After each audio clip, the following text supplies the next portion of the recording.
Се враќаме во студиото, како што најавивме, наши гости се Џабер Дерала од Цивил, Ѓорги Тоновски, професор социолог, и Боријан Јовановски, новинар. Дерала го чекаме да дојде секој момент.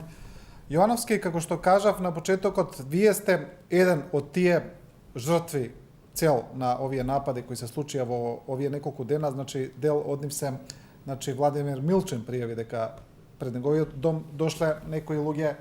Професорот Фрчковски прочитавме дека денеска бил цел на напад поранешни функционери на СДСМ, исто така новинарот Бранко Тричковски дојде ни се во неговиот дом, исто тоа е снимено.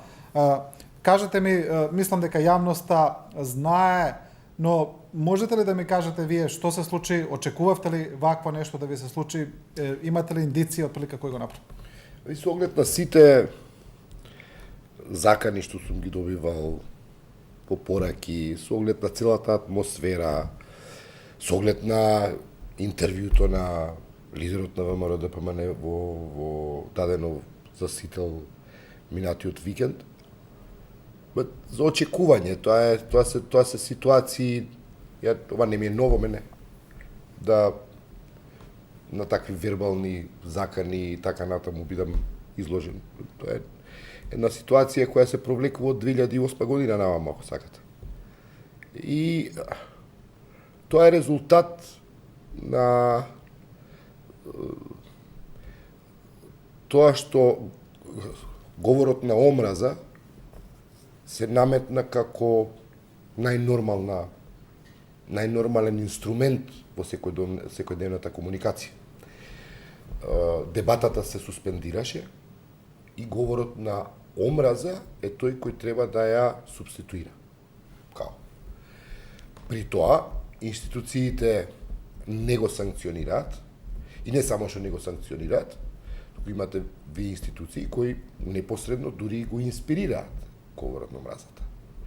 Во случајот, јас тоа не сосема се сложувам со изјавата на председателот на Сдруженијето на новинарите на Македонија Насер Салмани, кој кажа дека виновен за ваквата ситуација е Никола Груевски, кој во неделата, или во саботата кога беше неговото интервју, практично повика на расчистување и пресметување со некакви си предавници или со некаков имагинарен непријател на кој е режим авторитарен, тоа професорот веројатно може по детаљи да го разговараме, авторитарните режими, нив им се неопходно да имаат непријатели. Значи, мора да има непријатели, да прогласува непријатели, а потоа деспотот да се става во функција на заштита на народот од непријателите. И тоа е една култура во која ние живееме поприлично доста години наназад.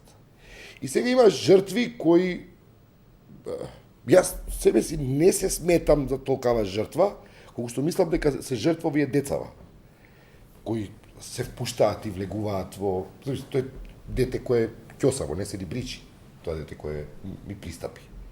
Нема 16, 17, 18 години може да има, полнолетен. Замислете го него, која е неговата перспектива како млад човек? Ако он расте во една таква социопатолошки, целосно деформирана ситуација.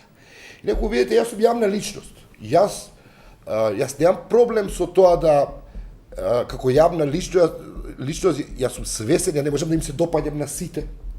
Ниту имам намера да им се допаѓам на сите.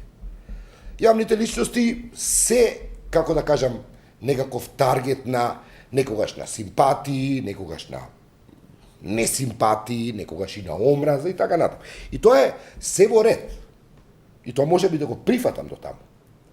Она што не можам да го прифатам е односот на институциите и односот на политичките партии, особено на оние кои себе си се представуваат за релевантни политички партии, во случајот ВМРО ДПМН. Јас не знам еднаш ВМРО ДПМН да осудило таков истап.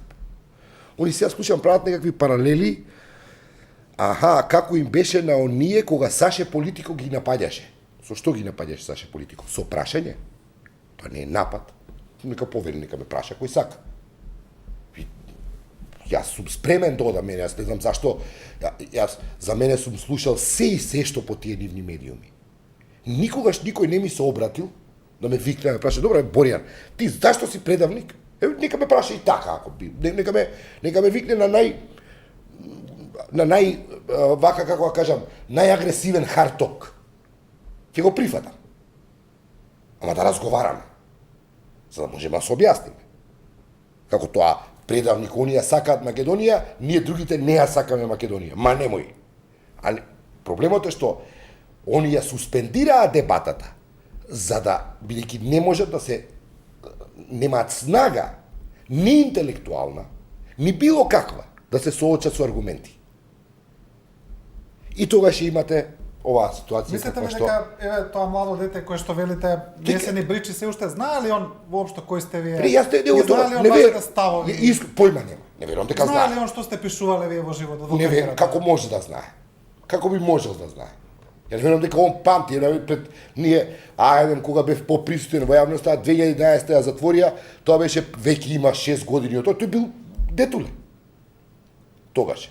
Значи тој добил наредба, Не, таму ја направил. не знам дали добил и наредба, веројатно дали тоа не знам како се случува. Не дека се они организирани, дури имам и предпоставка кој ги викна да дојдат. Но тоа во некоја друга прилика ќе го расправаме, бидејќи имаше една особа така повисок функционер Во истиот објект? Во истиот објект, со се појави он, потоа дојдоа и тие 20 минути подоцна. О том потом, што би се рекло, тоа е на нивната совест. Проблемот е, велам, во тоа што, ете, тоа, дете, не знам што му е планот, кој го воспитува, кои институции, кој образование, кое семејство, и што со тоа дете? Што тоа дете ќе прогонува предавници и он ќе ја брани Македонија? За да по 5 години земе бугарски пасош и оди од тука. Каде е поентата? Професоре, кога зборуваме за ова како порака, која би била пораката од ваков настап, еве, не само за Јовановски, туку и за сите овие напади што се случија, што мислите, која е пораката? Дали е пораката предупредувачка, дали треба тие луѓе да прекинат да зборуваат, што сака да се постигне? Гледате, постапката како постапка е всушност дел од целиот овој амбиент кој што го имаме сега во Република Македонија, односно од сите овие булеварски случувања што ги имаме. И не би го ограничил јас ова што вели и Боријан, не би го ограничил јас тоа само на говор на омраза, туку би го ограничил, туку би го проширил на една состојба на омраза. Знаете. На едно непријателство кое што се создава внатре во македонскиот во македонското битие, во македонскиот ков, кој што е фактички длабока рана, кој што ќе тешко дека ќе го зацелуваме за брзо време, знаете, непријатели, пријатели, душмани, недушмани и така натаму, овој не е наш, оној не е наш и така натаму. И во тоа трошење на таква залудно трошење на таква една општествена енергија, гледате се појавуваат и овие најболни фактички точки, највидливи точки како што е случајот со децава.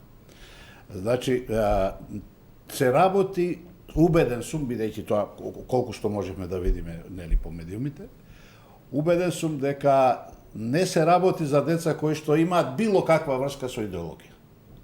Бидејќи се премлади, бидејќи се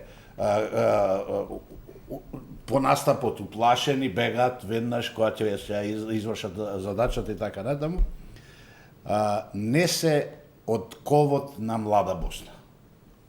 Туку се, мислам дека се деца кои што веројатно во таа нивна безнадежност, веројатно во таа нивна незадоволителна ситуација, во тие нивни фрустрации и така натаму, прифаќаат некакви предлози кои што доаѓаат од некаде.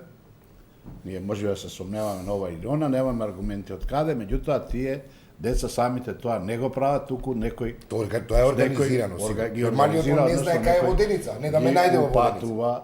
ги упатува се разбереме, тоа е. на ваквото Но има делување. тука уште еден интересен момент, приоѓаат во група, значи се работи за организација, бидејќи едниот постапува, другиот снима, значи се работи веќе за организирана група. Значи не може тоа туку така спонтано да се случи. Јас тврдам дека се они организирани. Значи, малиот имаше трема, малиот му се тресеше вилицата. Он имаше трема. Предавник, шо правиш, предавник, збунет. Целиот. Му кажа, знаеш ли шо збориш? Он не знае шо збори. Он има добиено, оди сега тоа ти сега те прави. Он нема чувството, дури на ликот му немаше омраза кон мене. Просто има задача. Има задача, а он треба да покаже лојалност кон некаква група, кон некаква хиерархија. И при тоа да се идентификува со можеби во неговата лузерска состојба, таква каква што е, сама по себе имаш криза на идентитет во тие години кога го градиш, а дополнително во едни вакви кризни состојби и некој ти нуди да ти идентификува со некаква кауза. Или да го он сведеме се пронаоѓа дека он сега нешто ќе оди. Тоа дури не е ни за пари. Јас не верувам, може некоја нешто ситно, тоа нема врска. Но се идентификува со некаква хиерархија која наводно има некакви високи цели да ја штити Македонија од предавниците, замислете, од граѓаните, значи практично стимулираат тие што ги организираат, стимулираат братоубиствена војна. Да. Више, тоа, како да ви кажам? Тоа сакав да го прашам, еве господинот Дерала не се приклучи. Ова што го кажа професорот Тоновски, значи не се работи само за говор на омраза, туку за состојба на омраза, овие значи подолби на патриоти, на предавници. Веќе очигледно е дека политичката криза полека добива една друга димензија која станува се понасилна. Добро вечер, прво и се извинувам за доцнењето заради тоа што бе во вашето старо седиште, не знаев дека сте се преселили. Во секој случај ова што го слушнавме од Борјан, еве јас од името на мојата организација и лично сакам да му ја пренесам нашата поддршка и нашата солидарност и нему и на сите што беа предмет на напади си од овој период изминативе неколку месеци, бидејќи ова не е само некој инцидентална состојба, се работи за една подолга политичка криза која доаѓа полека кон својата разрешница. И се работи за состојба на една структура на власт која во себе вклучува индивидуи кои се под истрага на СЈО и кои сериозно се соочени со последиците од своето криминално владење, со изборните измами, со злоупотребите. Ова што го гледаме ние овие денови, овие месеци, би рекол, е од за очекување. Јас искрено да ви кажам, очекував и малку поинаква, би рекол, малку пожестока, а сепак посуптилна и пософистицирана акција, но очигледно нивото е прилично примитивно, брутално и вулгарно. Очекував една малку по-издигната состојба во која ќе се испратеа поинакви пораки, меѓутоа еве тоа е тоа што го гледаме. Сметам дека ова е организирано, поттикнато и охрабрувано, почнувајќи еве на пократок период да го ограничиме од фашистичките говори, отворено фашистичките говори пред Државна изборна комисија веднаш по изборите, преку низа други пиар, партиско-политички, меѓутоа и криминални постапки кои ги гледаме и кои се исто така и противзаконски и противуставни на највисокото раководство на оваа држава. Вие имате ситуација во која вашиот председател на земјата го крши уставот на нас за тебе едно добри 3 пати во изминатите година и пол дена. Вклучувајќи го и тоа што го направи на 1 март. Значи една таква состојба, знаете, една структура таква која се занимавала со сето тоа за кое во моментов е под истрага или е под обвинение, не чуди нас како организација и не би требало ни јавноста да ја зачуди дека имаме вакви изблици на омраза и сето тоа. При тоа имајте предвид дека овие што оваа година или минатата година гласаа за прв пат. Беа само 8 години кога оваа власт, оваа клика дојде на власт. Во изминатите 10 и пол 11 години, знаете ли какви се учебници беа испечатени? Знаете ли колку децата се сегрегираа и се индоктринираа Колку говор на омраза се изнаслуша. со една страотна материја која е преполна со лаги, со манипулации, со говор на омраза, со предрасуди и стереотипи. И имаат криминалец Миленко, кој е главниот човек, како што е председател и премиер, и он се е говорно криминалец осуден. Тоа е. Значи таквите, не мора дури ни да се организираат. Значи имаат, иако сум убеден, сигурен сум дека се организирани, и тука би сакал да им упатам апел на нивните родители, доколку знаат дека се работи за нивните деца, дека се мобилизирани, регрутирани од криминални структури, да ни се јават, да ни се обратат за помош. Ќе се обидеме и направен и на друг начин да им помогнеме нивните деца да ги вратат во нивните семејства, затоа што ова е патот кој може да нема враќање.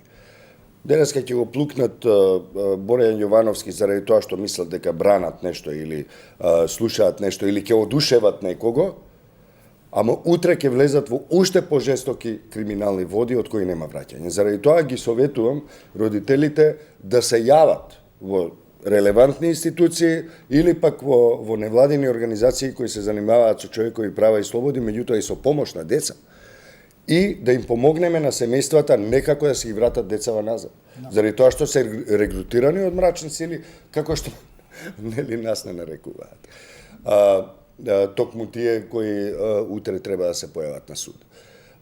Значи, имаме таква ситуација во која ние треба да апелираме и до полицијата и до обвинителството да се свестат дека овие деца не смее да бидат жртвувани заради интересите на неколку индивидуи кои треба да се соочат со правдата. Свесни ли се, професоре, овие маси на луѓе кои со месеци, со години повикуваат на некаков конфликт, на некаква разврска, на некаква пресметка со цела една етничка заедница, мислите ли дека тие се навистина свесни што значи граѓанска војна, што значи конфликт, кои се последиците од тоа? Обично ние зборуваме за национализам. Знаете, дека тој национализам постојано се подгрева и секогаш е во прашање насоката кон една етничка, особено кон една етничка, нели, заедница во Република Македонија. И тоа, мислам, кога го следите вака низ овој, ајде, 25 годишен развој, иако јас би го следил многу од порано, бидејќи ние тука живееме заедно со векови. Меѓутоа, во овие 25 години, знаете, постојано се користи како оружје во определени политички моменти, меѓутоа исто така се забележува дека тензијата на тоа прашање постепено опаѓа. Таа не е толку оштра како што тоа беше порано во овие моменти. Дури мислам дека најпосле ние успеавме да влеземе во водите, би рекол, на мултиетничкото многу повеќе отколку што претпоставувавме дека можеме да влеземе, бидејќи сите овие собири кои што ги гледавме од шарената револуција и така натаму покажуваат дека луѓето пред се почнуваат да преферираат стандард, живот и така натаму отколку да преферираат омраза кон некого. Меѓутоа, останува се уште тоа како едно прашање кое што лесно може да ги подигне масите, односно да ја подгрее атмосферата, знаете. И еве го гледаме тоа и во овие сега настани и веројатно некој таму се сетил дека тоа не може да биде некако провокативно или стимулативно и денеска слушавме дека се повикуваат дури албанците да дојдат таму заедно со овие нели демонстранти да ја спасуваат, да се спаси Македонија, заедно да ја спасуваме Македонија и така натаму. Меѓутоа, јас мислам дека доколку сме мудри, доколку сме умни, доколку сме библиска Македонија, како што честопати сакаат да ја наречат, нели? Ако сме на нивото на цивилизацијата ние треба да најдеме чаре. Како ова денеска што се случува, овие денови што се случува, да не прерасне во конфликт. Може лесно да добие конфликтни размери и од конфликтни размери потоа да премине во еден вид граѓанска војна. Знаете, тоа тешко може да се разграничи до каде е едното, а од каде почнува другото. Постепено едно во друго влегува и еве ние добивме веќе сега такви поуки од ова, одеднаш се запали Македонија, одеднаш сме едни против други, едни наспротив други и така натаму. Но треба да се знае дека граѓанската војна е невозможна солуција.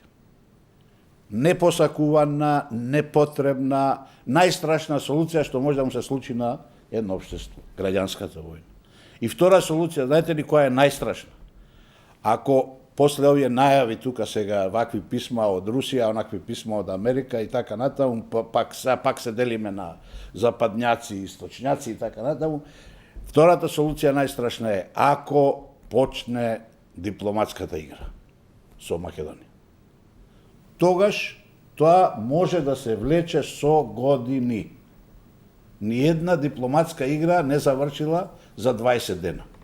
Добро, тоа го предупреди и ние треба да биде или сме мудри со цел да ја сочуваме земјичкава, да си се сочуваме и себе си, да си ја сочуваме и иднината, или пак во крајна линија ќе биде нешто што никој од нас не го посакува. тоа го предупреди и Европската висока представничка Могерини, која кажа предупреди на опасност од геополитички конфликт. Мораме да направиме повторна пауза за реклами и се враќаме во студиото.